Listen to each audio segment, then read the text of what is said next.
Hello నమస్తే. నేను journalist Srinivas. ఈరోజు న్యూస్ అనాలిసిస్‌లో ముందుగా సాక్షి పేపర్‌లో వచ్చిన వార్తలను చూద్దాం. మీ బతుకంతా మోసమైన దివ్యాంగుల పెన్షన్ల పైన దివ్యాంగులకు సంబంధించిన పెన్షన్లు రద్దు చేస్తామని చెప్పి కొన్ని లక్షల మందికి రాష్ట్ర వ్యాప్తంగా పెన్షనర్లకు నోటీసులు ఇచ్చింది ప్రభుత్వం. మీ పెన్షన్‌ని ఎందుకు రద్దు చేయకూడదు?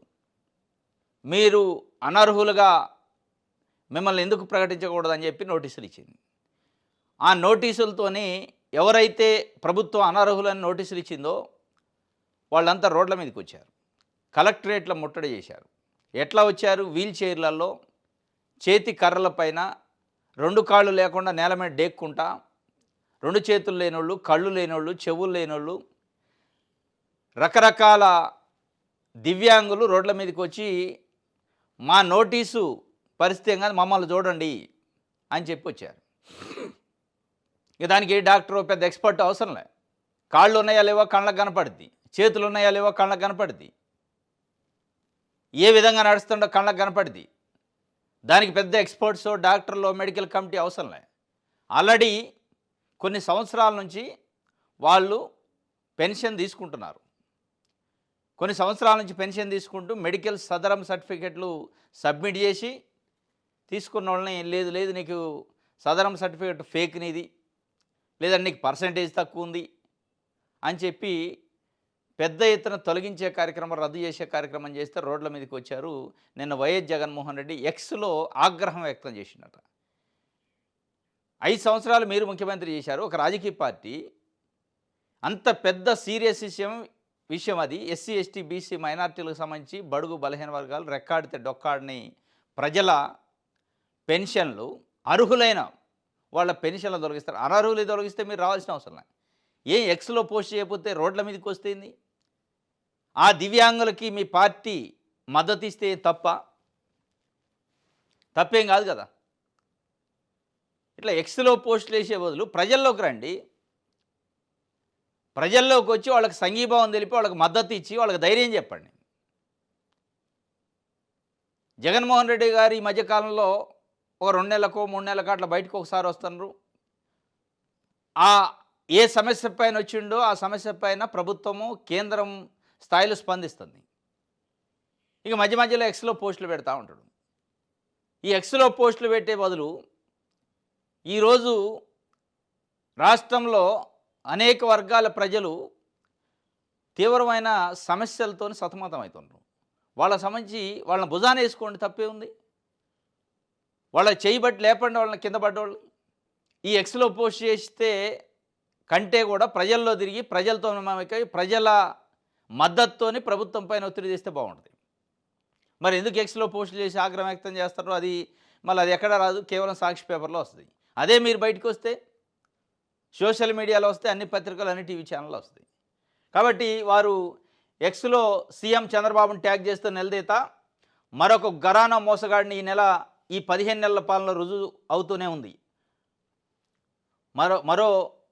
మీరొక ఘరానా మోసగాడని ఈ 15 నెలల పాలనలో రుజువు అవుతూనే ఉందని చంద్రబాబు నాయుడు గారిని సూటిగా అడిగిండు. ప్రజలకు ఏం చెప్పి అధికారంలోకి వచ్చారు, ఇప్పుడు ఏం చేస్తున్నారు? రీవెరిఫికేషన్ పేరిట నరకయాతన చూపిస్తున్నారు. వారిని కష్టపెట్టడం మానవత్వం అనిపించుకుంటుందా? ఆ రోజు సర్టిఫికేట్లు ఇచ్చింది ఇదే గవర్నమెంట్ డాక్టర్లే అయినప్పుడు మరి అవి తప్పుడు సర్టిఫికేట్లు ఎలా అవుతాయి? లంచాల కోసం డాక్టర్లు ఆశపడ్డారంటూ తప్పుడు ప్రచారం చేయడం దారుణం కదా.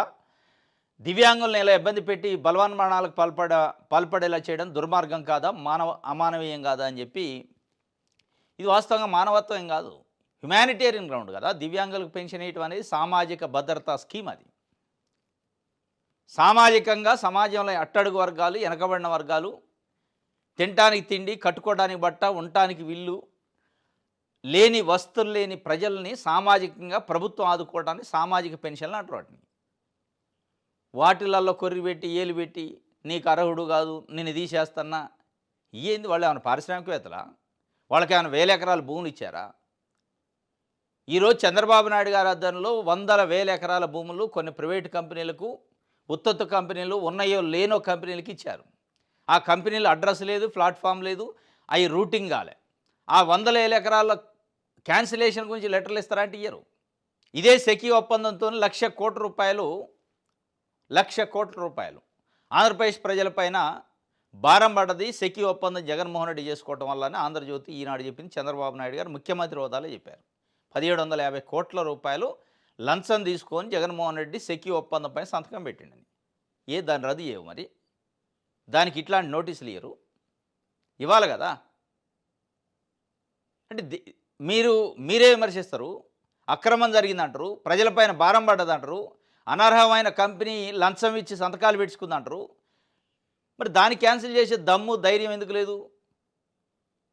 నవయోగ కంపెనీ అని ఉంటుంది పోలవరం నిర్మాణానికి సంబంధించి 1,750 కోట్ల రూపాయల బకాయిలు ఉంటే ఇమీడియట్లీ క్యాబినెట్ మీటింగ్ పెట్టి మరీ వాళ్ళకి ఇచ్చారు. Diaphragm wall కొట్టకపోయింది. 484 కోట్లు పెట్టి కడితే అది కొట్టకపోయింది. కానీ వాళ్ళకి బిల్లులు వస్తాయి. ఏంటి అన్యాయము, ఏంటి మోసము? గొంతు కోసే కార్యక్రమం చేయొద్దు పేద ప్రజలది.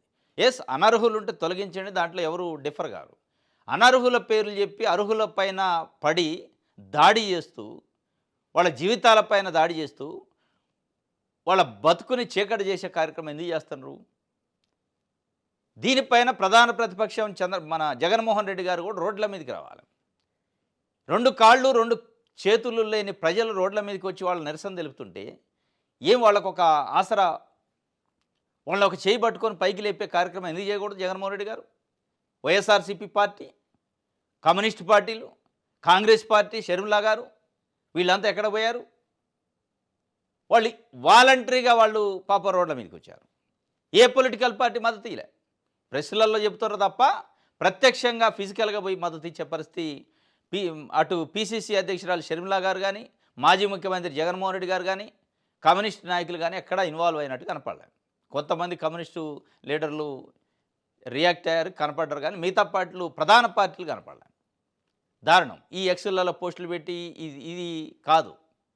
ఇది మీ బతుకంతా మోసమేనంటే అంటూ ఆయన చాలా తీవ్రంగా ఆగ్రహం వ్యక్తం చేసాడు పెన్షన్ల రద్దు పైన మాజీ ముఖ్యమంత్రి వైఎస్ జగన్మోహన్ రెడ్డి. ఇంకోటి నివేదనలే మిగిలినాయట. ఏమి నివేదనలు అంటే ఇవేంటి అంటే గ్రీవెన్స్ డే అని ఉంటుంది.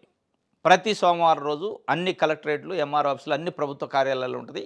ఈ మధ్యకాలంలో ముఖ్యమంత్రి గారు క్యాంప్ ఆఫీసులో, తెలుగుదేశం పార్టీ ఆఫీసులో అర్జీలు తీసుకుంటున్నారు ప్రజల నుంచి. ఏదైనా సమస్యలతో వస్తే ఎనీ ప్రాబ్లం వాళ్ళు అర్జీ ఇస్తే దాన్ని గవర్నమెంట్కి రిఫర్ చేస్తూ ఉంటారు. అర్జీలు ఇస్తున్నారు, దరఖాస్తులు ఇస్తున్నారు, ఫిర్యాదులు ఇస్తున్నారు, కానీ నివేదన అంటే చెప్పుకోవడం తప్ప పరిష్కారం లేదు. నివేదించడం ఉంది తప్ప పరిష్కారం లేని నివేదనలు అవి ఉంటే ఏంది, లేకపోతే ఏంటి? మళ్ళీ దానికి వాళ్ళ టైం వేస్ట్, వాళ్ళ బస్ ఛార్జీలు దండగా, బస్ కిరాయిలు దండగ కదా. వాళ్ళు అక్కడ ఏదో ముఖ్యమంత్రి గారు లేదా అధికారో కలెక్టరో తీసుకుంటే మేము ఇచ్చే దరఖాస్తు పైన ఏదో చర్యలు ఉంటాయి అనుకొని ఆదరాబాదరాగా పనులు జడగొట్టుకొని ఛార్జీకి లేకపోయినా బదులు అడుక్కొని అప్పు చేసి మీ ఆఫీసుల చుట్టూ తిరిగితే కాగితాలు ఇవ్వటం తప్ప అక్కడి నుంచి రిప్లై లేదట, పరిష్కారం లేదు. పరిష్కారం లేనిది అర్జీలు ఎందుకు, పరిష్కారం లేని గ్రీవెన్స్లు ఎందుకు, ఇక దీనికి మళ్ళీ పెద్ద డాబ్సారి మాటలు ఎందుకు? కాబట్టి ముఖ్యమంత్రి చంద్రబాబు నాయుడు గారు దీనిపైన రివ్యూ చేయాలి. రియల్ టైం గవర్నెన్సీ అంటారు. ఆ రియల్ టైం గవర్నెన్స్లో ఒక వ్యక్తి వచ్చి కంప్లైంట్ ఇస్తే ఆ కంప్లైంట్ ఆన్లైన్లో చెక్ చేసుకునే ఫెసిలిటీ కల్పించాలి. చెక్ చేసుకొని ఎక్కడుంది, ఎందుకు ఆగింది, ఆగితే ఏ ఆఫీసర్ దగ్గర ఆగిందో ఆఫీసర్ పైన ఏం చర్య తీసుకున్నారు ఆగినందుకు. ఇట్లాంటి మెకానిజం ఉండాలి తప్ప ఏదో పబ్లిసిటీ కోసం కాగితాలను తీసుకొని చెత్తపుట్లో పడేసే కార్యక్రమం చేయొద్దు. ఈ నివేదనలకు పరిష్కారం చూపించాలి. పరిష్కారం లేని నివేదనలు, అర్జీలు, దరఖాస్తులు, ఫిర్యాదులు దండగా. ఈ దండగా మరి టైం వేస్ట్ ముచ్చట. అధికారులకు టైం వేస్ట్, ప్రజలకు టైం వేస్ట్, మధ్యలో పబ్లిసిటీ తప్ప ఏముండదు. పరిష్కారం లేదు. సీఎం స్వీకరించిన ఫిర్యాదులకి దిక్కు లేదు. రెవెన్యూలో పేరుకుపోతున్న భూముల విజ్ఞాపనలు, కార్యాలయాల చుట్టూ కాళ్ళు అరిగేలా తిరుగుతున్న పట్టించుకునే నాదుడు కరువు. పీజీఆర్ఎస్ అంటే గ్రీవెన్స్ రెడ్రెషియల్ సెల్ అనమాట. 80% ఫిర్యాదులు భూ సమస్యలపైనే, 90% పరిష్కరించినట్లు ప్రకటించిన సీఎం చంద్రబాబు. 80% వాళ్ళు తీసుకున్న గ్రీవెన్స్లో 80% అంటే 100 అప్లికేషన్లు అందులో 80 భూములకు సంబంధించి ఉంటాయి. ముఖ్యమంత్రి చంద్రబాబు నాయుడు గారు చాలా సంతోషంగా 90% సమస్యల పరిష్కారం అయ్యని చెప్పిండు. 9% కూడా కాలేదట, 90% అయ్యాయి అని చెప్పిండట. అదే నిజమైతే అవే అర్జీలతో మళ్ళీ బాధితులు మళ్ళీ ఎందుకు వస్తున్నట్టు? పరిష్కారం అయ్యాక మళ్ళీ రారుగా, టైం వేస్ట్ చేసుకొని, పని జడగొట్టుకొని, ఛార్జీలు కిరాయిలు పెట్టుకొని అదే దరఖాస్తులు మళ్ళీ వస్తున్నాయంట. అంటే పరిష్కారం కాలే. బ్రోకర్ల అవతారం ఎత్తి డబ్బులు గుంజుతున్న అధికార పార్టీ నేతలు ప్రతి సోమవారం కలెక్టరేట్లు సహా అన్ని చోట్ల మొక్కుబడి తంతుగా గ్రీవెన్స్ డే, సమస్య తీర్చకుండానే పరిష్కారం అయిపోయినట్టు మెసేజ్లు. ఇదన్నమాట. పరిష్కారం లేని అర్జీలు, పరిష్కారం లేని నివేదనలు, పరిష్కారం లేని గ్రీవెన్స్ డే. అదే ఒక సమస్య అయింది ఇప్పుడు. ఇది ఒక వార్త సాక్షికి సంబంధించి.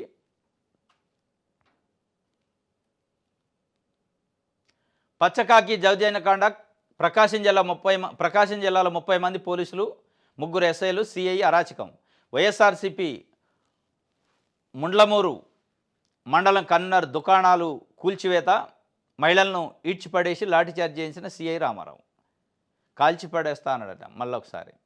మొన్న ఒక సిఐ డిఎస్పీ ఇదే మాట్లాడిండు కడపలో. మళ్ళీ ఈయన కూడా కాల్చిపడేస్తా నాకు కొడకల్లారా అన్నాడు. ఇగో కాల్చిపడేస్తా కొడకల్లారా. కొండపి మండలం జళ్లపాలెంలో సిఐ సోమశేఖర్ ఓవర్ యాక్షన్.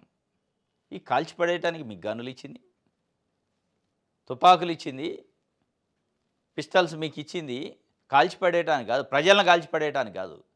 ప్రజలకు రక్షణగా ఉండటానికి, ప్రజల రక్షణ విషయంలో, లా అండ్ ఆర్డర్ విషయంలో ఇబ్బంది వస్తే వాళ్ళని రక్షించడానికి మీకు ఇచ్చింది. మీరు రక్షక భటులు మాత్రమే. మీరేదో బాసులు, ప్రజలు మీ జీతగాళ్ళు అన్నట్టు బిహేవ్ చేస్తున్నారు ఈరోజు పోలీసులు. మీరు ప్రజలకి భటులు, ప్రజలను రక్షించాల్సిన రక్షక భటులు. మీరు ఓవర్ యాక్షన్ చేస్తూ మీ చేతిలో గన్ ఉంది కదా అని చెప్పి నేను కాల్చి పాడేస్తా అంటే చట్టాన్ని చేతిలో తీసుకున్నట్టు. అప్పుడు మిమ్మల్ని పోలీసులు రౌడీలు అంటారు. రౌడీలు కూడా ఇదే అంటారు, ఇదే భాష మాట్లాడతారు. రౌడీలు, రౌడీ షీటర్లు కూడా ఇదే భాష మాట్లాడతారు. పెద్దగా తేడా ఏముంటుంది మీకు వాళ్ళకి? మీరు చట్టాన్ని గౌరవిస్తూ చట్ట పరిధిలో కదా మాట్లాడాల్సింది. మీదేదో జాగిరి అన్నట్టు, మీ సొంత జాగిరి అన్నట్టు, మీది ఒక ఎస్టేట్ అన్నట్టు, ఎస్టేట్కి మీరు యజమాని అన్నట్టు, దాంట్లో ప్రజల కూలీలు అన్నట్టు మీరు కాల్చి పడేస్తా నా కొడకల్లారంటే, ప్రజలు కట్టే పన్నులతోని మీరు జీతం తీసుకుంటున్నారు.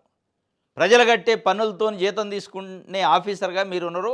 ఆ ఆఫీసర్ని అడ్డం పెట్టుకుని అనేక మంది దందాలు చేస్తారు. అదే ప్రజలు లేకపోతే, అదే ప్రజలు మిమ్మల్ని ఎంపిక చేసుకోకపోతే ఎంప్లాయీగా, అదే ప్రభుత్వం, మీరు ఎక్కడుంటారు? మీకు ఒక ప్రోటోకాల్ ఇచ్చి మీ యూనిఫామ్ గౌరవిస్తుంటే ప్రజలు ఆ గౌరవాన్ని పోగొట్టుకునే విధంగా బిహేవ్ చేస్తారు. ఈరోజు ఏదో యూనిఫామ్ అంటే ఇక మీరు స్వయంగా పుట్టుకతోనే దేవుడు వరం ఇచ్చినట్టు, మీకు దేవుడు వరం ఇచ్చిన యూనిఫామ్ కాదు, ప్రజలు ఇచ్చిన యూనిఫామ్, ప్రభుత్వం ఇచ్చిన యూనిఫామ్. దాన్ని ప్రజల కోసం యూటిలైజ్ చేయాలి తప్ప ప్రజల మీద దాడి కోసం చేయొద్దు. ఇది ఒక ఫ్యాషన్ అయింది ఈ మధ్యకాలంలో, పోలీసులు బెదిరియటం. రైట్. ఇది సాక్షికి సంబంధించి. ఒకటి ప్రజాశక్తి చూద్దాం. ప్రజాశక్తులు యూరియా గురించి ఇచ్చింది. యూరియా గురించి నిన్న వ్యవసాయ శాఖ మంత్రి అచ్చెన్నాయుడు గారు ఒక ప్రకటించారు. అసలు రాష్ట్రంలో యూరియా కొరత లేదు అన్నాడు. సింపుల్ అయిపోయాయి. రాష్ట్రంలో యూరియా కొరత లేదు, రైతులు తినదరక్క లైన్లో నిలబడుతున్నట్టు ఆయన మాటలను చూస్తే అట్లా అనిపించింది. రైతులు వాళ్ళ పనులు జడగొట్టుకొని రోజుల పాటు దాంట్లో లైన్లో ఉండి సొమ్మసిల్లి పడిపోయి ఫిట్స్ వచ్చి పడిపోతుంటే సోయన్నోడన్నా అసలు కొరతే లేదని అంటే ఎవరిని అవహేళన చేస్తున్నారు, ఎవరిని అవమానిస్తున్నారు? రైతులను అవమానిస్తున్నారు. ఇది ఎందుకు వచ్చింది అంటే, అసలు ఈ యూరియా కొరత ఎందుకు వచ్చింది అనే దానిపైన ప్రజాశక్తి ఒక అద్భుతమైన వార్త రాసింది. నెంబర్ 1 వార్త. ఈ 2 తెలుగు రాష్ట్రాల్లో ఈరోజు యూరియా కొరత ఉంది. దాంట్లో ప్రధానంగా ఆంధ్రప్రదేశ్ గురించి రాసింది. ఈరోజు రైతులు పొలాలు వదిలిపెట్టి ఆఫీసుల చుట్టూ యూరియా కోసం తిరిగే పరిస్థితి, దుకాణాల చుట్టూ. ఎందుకు వచ్చింది ఇది అంటే 70-30% 70:30 రేషియోలో యూరియా తీసుకుంటుందట రాష్ట్రం. ఈ 70 ఎవరికంటే మార్క్ఫెడ్కి, 30 ఎవరికంటే ప్రైవేట్ డీలర్లకి, ప్రైవేట్ షాపులకి.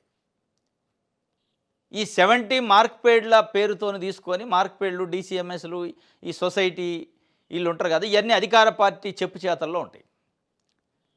ఈ 70% యూరియా కేంద్రం నుంచి వచ్చే దాంట్లో 70% ఈ మార్క్ఫెడ్లు, గవర్నమెంట్ సంస్థలు తీసుకొని అధికార పార్టీ ఇన్ఫ్లుయెన్స్ చేస్తూ అక్కడ నుంచి బైపాస్ చేస్తుందట.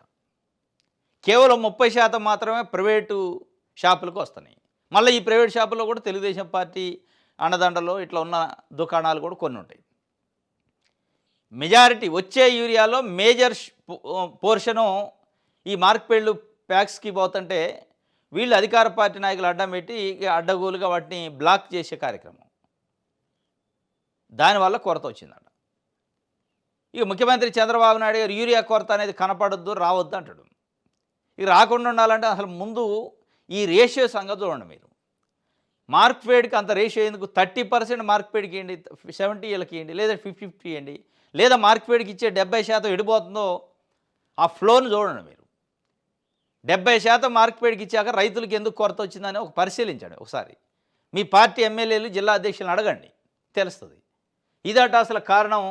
స్థానిక నేతల నియంత్రణలోకి మార్క్‌ఫెడ్ నిల్వలు, బహిరంగ మార్కెట్లో కనిపించిన ఎరువు, తీవ్రమైన సమస్య, అత్యధిక జిల్లాల్లో భారీ లోటు, ఆందోళనలో రైతాంగం. ఇది స్థానిక నేతల నియంత్రణలోకి మార్క్‌ఫెడ్ నిల్వలు పోయినాయి. మార్క్‌ఫెడ్కి మంచిగానే వస్తున్నాయి నిల్వలు, ఇవ్వాల 70% ఇచ్చిన నిల్వలు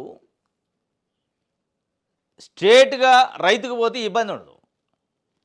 ఎప్పుడైతే 70% మార్క్‌ఫెడ్కి వస్తాయో స్టాకు, అది మొత్తం మళ్ళీ తెలుగుదేశం పార్టీ నాయకుల గోడౌన్లోకి, వాళ్ళ చెప్పు చేతలోకి పోతుంది. వాళ్ళు కొరత సృష్టిస్తారు. బస్తాకు 200 రూపాయలు అధికంగా పెట్టి వాళ్ళ మనుషులతోనే అమ్మిస్తారు. ఇది ఈరోజు జరుగుతున్న తతంగం. యూరియాలో కూడా ఇదే, మన ఇసుకలో కూడా ఇదే పరిస్థితి. ఉచిత ఇసుక అంటాడు చంద్రబాబు నాయుడు గారు. ఆడ ఉచితంగా ఏమి రావట్లే. మళ్ళీ అక్కడ తెలుగుదేశం పార్టీ సంబంధించిన అధికార పార్టీని అడ్డం పెట్టుకొని కొంతమంది దందా చేస్తాను. వీటిపైన ముఖ్యమంత్రి చంద్రబాబు నాయుడు గారు సమీక్ష చేయాలి. మీరు చేసే సమీక్షలు పొద్దున్నలైతే పారిశ్రామికవేత్తలకు, పెట్టుబడిదారులకు భూములు ఎట్లా ఇవ్వాలి, దీనిపైనే చేస్తారు తప్ప రైతులు, మహిళలు, అట్టడుగు వర్గాల గురించి మాట్లాడండి, సమీక్ష చేయండి. ఇది వివాదం రేపిందట. 70:30 దిశ పేపర్. అమెరికాలో తాగి డ్రైవింగ్ చేస్తే పర్మనెంట్గా ఇండియాకి పంపిస్తారట. ఇండియా వాళ్ళు అయితే కొత్త చట్టం తీసుకొచ్చింది అమెరికా ప్రభుత్వం.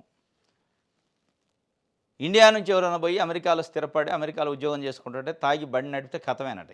ఇక ఫైన్లు ఇవన్నీ ఉండవు. మన దగ్గర ఫైన్ ఉంటుంది ఫస్ట్ ఒక 2-3 సార్లు, తర్వాత జైలుకి పంపిస్తారు. ఇక అక్కడ జైలు లేదు, ఫైన్ లేదు, ఏది లేదు. డైరెక్ట్ ఫ్లైట్ ఎయిర్పోర్ట్ తీసుకొచ్చి ఫ్లైట్ ఎక్కిస్తారట. డొనాల్డ్ ట్రంప్ ఒక రకంగా భారతదేశం పైన సుంకాలు విధించడం ఒకటైతే, రకరకాల పద్ధతుల్లో మరి ఎందుకు ఎక్కడ మోడీకి ఆయనకు చెడ్డదో కానీ ఒక రకంగా టీజింగ్ చేస్తాడు. మరి ఇది ఏ స్థాయి వరకు పోద్ది? ఇది ప్రపంచ వ్యవహారం కింద ఎటు దారిదిద్దో తెలియదు కానీ డైరెక్ట్గా ఒక రకంగా అటాక్ చేసినట్టుంది. మరి దీనిపైన మోడీ గారు కానీ సెంట్రల్ గవర్నమెంట్ కానీ ఇంకా స్పందించలే. యుఎస్ కాంగ్రెస్లో హెచ్ఆర్ 865 బిల్లుకు ఆమోదం, ట్రంప్ ఫుల్ సపోర్టు, సమీక్ష కోసం సెనెట్ కమిటీకి బిల్లు. పాత కేసులు దవి మరి దేశ బహిష్కారం చేసే ఛాన్సు, శిక్ష పడకపోయినా డియుఐ కేసు బుక్ అయితే చాలు, గ్రీన్ కార్డు, వీసాలు ఉన్న మినహాయింపు ఉండదు. కథం. ఎవరు తాగి బండి నడిపితే బుక్ అంటే తాగి బండి నడిపితే ప్రమాదం అని కాదు, ముందు భారతదేశానికి సంబంధించిన వచ్చి ఇక్కడ సెటిల్ అయిన వాళ్ళని ఏ రకంగా పంపాలి, ఏదో ఒకటి కొర్రి వాళ్ళని ఇక్కడ నుంచి ఏదో ఒక రకంగా బయటికి పంపే కార్యక్రమానికి అనేక రకాల కేసులు, అనేక రకాల రూల్స్ పెడతాడట. రైట్. 2 ఐపీఎస్లకు షాక్ అట. కోర్టులో లొంగిపోయిన సంజయ్ రిమాండ్ విధించిన న్యాయస్థానం, విజయవాడ జైలుకు తరలింపు. మరో ఐపీఎస్ సునీల్ సస్పెన్షన్ పొడిగింపు. జగన్మోహన్ రెడ్డి ప్రభుత్వంలో కీలకంగా పనిచేసిన ఐపీఎస్ సంజయ్ కుమార్, ఇంకొక IPS Sunil Kumar already suspension అయ్యిండు. ఆ సస్పెన్షన్ను ఎక్స్టెండ్ చేశారు. ఇంకొక ఆయన సంజయ్ కుమార్ నిన్న కోర్టులో లొంగిపోయాడు. ఆల్రెడీ ఆయన మీద కేసు ఉంది, అరెస్ట్ చేయడానికి పోలీసులు ప్రయత్నం చేస్తున్నారు. ఇక ఆయనే పోయి లొంగిపోయాడు నిన్న. ఇప్పుడు ఇన్వెస్టిగేషన్ ఉంటుంది. టీడీపీలో పదవుల కోలాహలం అట. ముగిసిన జిల్లా అధ్యక్షుల అభిప్రాయ సేకరణ. 3 రోజుల పాటు 25 పార్లమెంట్ నియోజకవర్గాల్లో పర్యటించిన త్రిసభ్య కమిటీ. పదవుల కోసం పోటీ పడుతున్న నేతల జాబితాపై హైకమాండ్కి అప్పగింత. జిల్లా అధ్యక్షుల రేసులో సీనియర్ నేతలు. టీడీపీ పార్టీలో పదవుల కోలాహలం ఉందట. ఎప్పటి నుంచి ఎదురు చూస్తున్నారు పాపం, ఎప్పుడా ఏం పదవులు ఇస్తారని. మొత్తానికి 3 మెన్ కమిటీ చేశారు. జిల్లాలో అన్ని పార్లమెంట్ కాన్స్టిట్యున్సీ వైజ్ సమీక్ష చేసి 3 మెన్ కమిటీ ఒక రిపోర్ట్ ఇవ్వబోతుందట, ఎవరు ఏ పదవులు కోరుకుంటున్నారని. భర్తలకు చావు భయం పట్టుకుంది ఈ మధ్యకాలంలో, మరీ ముఖ్యంగా 2 తెలుగు రాష్ట్రాల్లో. భర్తలో కొన్ని కుటుంబాల్లో అయితే హాయిగా నిద్రపోయే పరిస్థితి కూడా లేదు. వాడు భార్యను నమ్మి హాయిగా కంటి నిండా నిద్రపోయే పరిస్థితి లేదు. ఎప్పుడు దిండి పెట్టి చంపిద్దో తెలియని పరిస్థితి కొన్ని కుటుంబాల్లో ఉందట. అవి ప్రత్యక్షంగా మనకు కనపడుతున్నాయి. పెట్రోల్ పోసి చంపటం, దిండ్లు పెట్టి చంపటం, భార్యలు భర్తల్ని, ఇల్లీగల్ అఫైర్సు, ఇంకో కుటుంబ కలహాలు, రకరకాల కారణాలు ఉన్నాయి దీంట్లో. దీనికి సంబంధించి భర్తలకు చావు భయం పట్టుకుంది. వేరు వేరు ప్రాంతాల్లో ఇద్దరిని హత్య చేసిన భార్యలు. పశ్చిమ గోదావరి జిల్లా టార్చ్ లైట్తో కొట్టిందట. యాష్ టార్చ్ లైట్తో కొడితే దెబ్బకే చచ్చిపోయిందట. కర్నూలు జిల్లాలో చంపి డెడ్ బాడీ కాల్చేసి పరారీ. ఏపీలో దారుణ ఘటనలు వెలుగులోకి. ఆస్తి కోసం ఇంట్లోనే చంపేసి పెట్రోల్ పోసి తగలబెట్టిందట ఒక ఆమె. ఇంకొక ఆమె టార్చ్ లైట్తో కొట్టి చంపిందట. ఇది ఈ మధ్యకాలంలో ఎక్కువైంది. భార్యలు భర్తలను చంపటం, ఇల్లీగల్ అఫైర్స్, ఆస్తుల కోసం, కుటుంబ కలహాలు, రకరకాల కారణాలతోని చంపుతున్నారు. ఒక రకంగా భర్తలకి భయం పట్టుకుంది. భార్యలంటే చావు భయం. ఎప్పుడు ఏం జరిగిద్దో తెలియని పరిస్థితి. ఆంధ్రప్రభలో మార్చి నాటికి 1,00,000 మంది మహిళా పారిశ్రామికవేత్తలు చేస్తారట. 1 ఫ్యామిలీ 1 ఎంటర్‌ప్రెన్యూర్ లక్ష్యం అదే. మహిళా దినోత్సవం నాటికి సాధించాలి. ఇందుకు బ్యాంకర్లు సహకరించాలి. అప్పట్లో 1 ఫ్యామిలీ 1 సాఫ్ట్వేర్ ఇంజనీర్ విధానం సక్సెస్ అయిందని ముఖ్యమంత్రి చంద్రబాబు నాయుడు గారు చెప్తున్నారు. అప్పట్లో 1 ఫ్యామిలీ 1 సాఫ్ట్వేర్ ఇంజనీరు సక్సెస్ అయిందట. ఏడైంది సక్సెస్? రాష్ట్రంలో ఎన్ని ఫ్యామిలీలు ఉన్నాయి? ఎంతమంది సాఫ్ట్వేర్ ఇంజనీర్లు ఉన్నారు? ఈ 1 ఫ్యామిలీ 1 సాఫ్ట్వేర్ ఇంజనీరు అయిండు కాబట్టి ఇప్పుడు 1 ఫ్యామిలీ 1 ఎంటర్‌ప్రెన్యూర్ అట. ఏ ఫ్యామిలీలలో ఎంటర్‌ప్రెన్యూర్లు చేస్తారు మీరు? అట్టడుగు వర్గాల్లో ఉన్న వాళ్ళని పైకి తెచ్చే కార్యక్రమాలు. ఆల్రెడీ తెలుగుదేశం పార్టీ మీ చుట్టూ ఉన్న వాళ్ళని, వాళ్ళ కుటుంబాల్లో 1,00,000 కుటుంబాల్లో మహిళల్ని పారిశ్రామికవేత్తలు చేస్తారా? ఇది ఒక పెద్ద డౌటు. మీరు అంటున్న పారిశ్రామికవేత్తలు ఎవరు అనేది ఈరోజు ప్రజలకు అర్థం కాదు. కోట్ల రూపాయలు ఖర్చు చేస్తున్నటువంటిది, అందరినీ ఏదో ఉద్ధరిస్తున్నటువంటిది, ఎవరి తిండి వాళ్ళు తింటుంది తప్ప పెద్ద బాగుపడ్డట్టు, అభివృద్ధి అయినట్టు కనపడతలే. ఇది ఆయన చెప్తుండు. వచ్చే మార్చి 8 అంతర్జాతీయ మహిళా దినోత్సవం నాటికి 1,00,000 మందిని పారిశ్రామికవేత్తలు చేస్తారట చంద్రబాబు నాయుడు గారు. ఆర్టీసీలో పదోన్నతులకు గ్రీన్ సిగ్నల్. ముఖ్యమంత్రి చంద్రబాబు నాయుడు ఏమో అన్ని కేటర్లు ఓకే. 3,000 మందికి లబ్ధి. ఈ నెల 31లోగా అమలు. ఉద్యోగ సంఘాల హర్షం. ఆర్టీసీలో ఏళ్ల తరబడి ఎదురు చూస్తున్నారు ప్రమోషన్ల కోసం. ముఖ్యమంత్రి చంద్రబాబు నాయుడు గారు ఆర్టీసీ ఉద్యోగులకు తీపి కబురు చెప్పిండు. అది ఆల్రెడీ గవర్నమెంట్ టేక్ ఓవర్ చేసుకుంది. దాంట్లో ఉన్న అన్ని స్థాయిల ఉద్యోగులకు ప్రమోషన్లు ఇచ్చే కార్యక్రమం అంటే హర్షం వ్యక్తం చేశారు. అది కూడా ఈ నెల 31 లోపే. రైట్. కొత్త కమల్నాథుడు వస్తున్నాడు. ఎంపిక వేళ సెప్టెంబర్లోనే ఎన్నికట. ఏది జాతీయ అధ్యక్షుడు, బీజేపీ జాతీయ అధ్యక్షుడు ఎన్నిక సంబంధించి 3 నెలల నుంచి చర్చ జరుగుతున్నాయి. సెప్టెంబర్లో వచ్చే అవకాశం ఉందట. దాంట్లో ప్రధానంగా ఆర్ఎస్ఎస్కి, మోడీ, అమిత్ షాకి మధ్య క్లియర్గా డిఫరెన్స్ కనపడుతుంది. నరేంద్ర మోడీ, అమిత్ షా ద్వయం ఒక 2 పేర్లు చూపిస్తున్నట్టు. ధర్మేంద్ర ప్రధాన్, భూపేంద్ర యాదవ్. అంటే వాళ్ళకి నమ్మకస్తులు, వాళ్ళకి నమ్మిన వాళ్ళు. ఆర్ఎస్ఎస్ మటుకి లేదు. నితిన్ గడ్కరీ కానీ, ఇంకొక ఆయన మహారాష్ట్ర మధ్యప్రదేశ్ మాజీ ముఖ్యమంత్రి, ఇప్పుడు వ్యవసాయ శాఖ మంత్రి శివరాజ్ సింగ్ చౌహాన్, వీళ్ళని చూపిస్తుంది. వీళ్ళు కోర్ ఆర్ఎస్ఎస్ తప్ప మిగతా ఈ మోడీ, అమిత్ షా మాట వినరు. ఇంటే వినొచ్చు కానీ ఆ లైన్ దాటరు.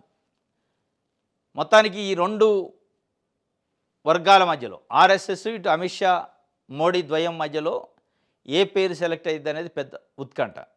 ఆ పేరును బట్టి రేపు ఎన్నిక కాబోయే బీజేపీ జాతీయ అధ్యక్షుడు ఆర్ఎస్ఎస్ ప్యానల్ నుంచి వస్తాడా, ఈ ప్యానల్ నుంచి వస్తాడా అనే దాన్ని బట్టి దేశ భవిష్యత్తు, దేశ రాజకీయాలు, రాబోయే ఎన్నికలు వ్యవహారము, పార్టీ పైన ఎవరికి పట్టుంటుంది అనే విషయాలు తెలుస్తాయి. వన్స్ ఆర్ఎస్ఎస్ ప్రమోట్ చేస్తున్న నితిన్ గడ్కరీ, శివరాజ్ సింగ్ చౌహాన్ చేతిలోకి పార్టీ పోతే ఆటోమేటిక్గా మోడీ, అమిత్ షా ప్రాబల్యం తగ్గిపోయి కేవలం పార్టీ, వ్యక్తి పూజ తగ్గింది. ఇప్పుడు కంప్లీట్గా భారతీయ జనతా పార్టీలో వ్యక్తి పూజ ఎక్కువైంది. దేశవ్యాప్తంగా గతంలో పార్టీ అంటే పార్టీయే అంతే. బీజేపీ, భారతీయ జనతా పార్టీ, వ్యక్తులు కాదు. ఈరోజు వ్యక్తి చుట్టూ తిరుగుతుంది అమిత్ షా, మోడీ. ఈ భజన ఎక్కువైంది. కేంద్ర మంత్రులు కానించి మొదలు పెడితే ముఖ్యమంత్రులు, మంత్రులు, ఎమ్మెల్యేలు, ఎంపీలు. ఈ భజన పోవాలంటే ఆర్ఎస్ఎస్ డెసిషన్ స్ట్రాంగ్ తీసుకునే అవకాశం కనిపిస్తుంది. ఆర్ఎస్ఎస్ సైద్ధాంతికంగా బీజేపీ నడిపే కార్యక్రమం తప్పనిసరిగా ఆర్ఎస్ఎస్ హోల్డ్లో ఉన్న వ్యక్తులను పెట్టే అవకాశం ఉన్నట్టు అర్థమవుతుంది. ఆంధ్రజ్యోతి. P4లో బ్యాంకర్లు భాగం కావాలి. బడుగులకు సహాయాన్ని సిబిల్ స్కోర్తో ముడిపెట్టొద్దు. రాజధాని రైతుల రిటర్నబుల్ ప్లాట్లపై రుణాలు ఇవ్వండి. P4లో బ్యాంకర్లు కూడా భాగం కావాలంటున్నారు. బడుగులకు సహాయాన్ని సిబిల్ స్కోర్తో ముడిపెట్టొద్దు. వాస్తవం ఇది. చంద్రబాబు నాయుడు గారు చాలా అద్భుతమైన మాట చెప్పింది. ఇక్కడ మీరు బ్యాంకర్లతో మీటింగ్ పెట్టినప్పుడు P4లో బ్యాంకర్లు భాగస్వామ్యం కావాలంటున్నారు. మానవత్వంతో ఆదుకోవాలంటున్నారు. పేదలకి సాయం చేసేటప్పుడు, బడుగులకు సాయం చేసేటప్పుడు సిబిల్ స్కోర్ అవసరం లేదంటున్నారు. అదే అక్కడ అంగవైకల్యం ఉన్న దివ్యాంగులకు పెన్షన్లు ఇచ్చే కార్యక్రమం కాదు, నోటీసులు ఇచ్చి వాళ్ళ గొంతు మీద కత్తి పెడతారు. మీరే 2 రకాల మాటలు మాట్లాడుతున్నారు. 5-6 సంవత్సరాల నుంచి పెన్షన్ తీసుకుంటున్నా డిజేబుల్డ్ సర్టిఫికేట్ సబ్మిట్ చేసి పెన్షన్ తీసుకుంటున్న వాళ్ళని నువ్వు అర్హుడు కాదు, నిన్నెందుకు తొలగించొద్దు అని నోటీసు పంపి వాళ్ళ జీవితాల్లో అంధకారం నింపుతారు. వాళ్ళు బడుగులు కాదా మరి? అక్కడ బడుగులకు ఇచ్చే సామాజిక పెన్షన్ల విషయంలో సిబిల్ స్కోర్ ఎట్లయితే ఇక్కడ పాటించొద్దు అంటున్నారు, అక్కడ కూడా ఈ పర్సెంటేజ్లు నిబంధనలు ఏంటి బడుగులకు ఇచ్చే దాంట్లో, అట్టడుగు వర్గాలకు ఇచ్చే దాంట్లో అనేది ఈరోజు దివ్యాంగులు అడుగుతున్నారు. మీరు ఇక్కడ మాటలు బ్యాంకర్లు చెప్పినంత ఈజీగా అక్కడ మీరు బ్యాంకర్లు వ్యాపారం చేసేటోళ్ళు, మీరు ఒక రాజకీయ నాయకులు ప్రజాసేవ కోసం వచ్చిన వాళ్ళు, మీకే లేదు మానవత్వం. బడుగులకు సాయం చేసే పెన్షన్ల విషయంలో ఏదో అర్హులు పర్సెంటేజ్లు అని తీస్తుంటే మీకు బ్యాంకర్లు చెప్పే అర్హత ఎక్కడిది అనేది ఒక సమస్య. ఇంకోటి దివ్యాంగుల అందరికీ పెన్షన్లని నిన్న సెర్ప్ ఒక నోట్ ఇచ్చింది. 13న ఇచ్చిన నోటీసులు నిలుపుతారా వాళ్ళందరికీ, ఎందుకంటే చాలామంది పాపం ఆత్మహత్యలు చేసుకుని ఆందోళన చేస్తున్నారు, ప్రభుత్వానికి బ్యాడ్ నేమ్ వస్తుందని ప్రస్తుతానికి అయితే ఆపారట. సెప్టెంబర్ నెలకు సంబంధించిన పెన్షన్లు ఆగవు, అందరికి వస్తాయని ఒక ప్రకటన చేసింది. అంటే ఒక నీళ్లు జల్లింది, ఉద్యమం మీద నీళ్లు జల్లింది, వాళ్ళ ఆవేశాన్ని అణిచే కార్యక్రమం. కానీ భవిష్యత్తులో మళ్ళీ ప్రమాదమే ఉంది. పర్మనెంట్గా ఇది ఇక తీసేయమని చెప్పట్లే, సెప్టెంబర్ వరకు ఇస్తామని చెప్తుంది. మళ్ళీ అక్టోబర్ వచ్చినప్పుడు మళ్ళీ పరీక్ష. రైట్, ఇది ఆంధ్రజ్యోతి సంబంధించి. ఈనాడు చూద్దాం.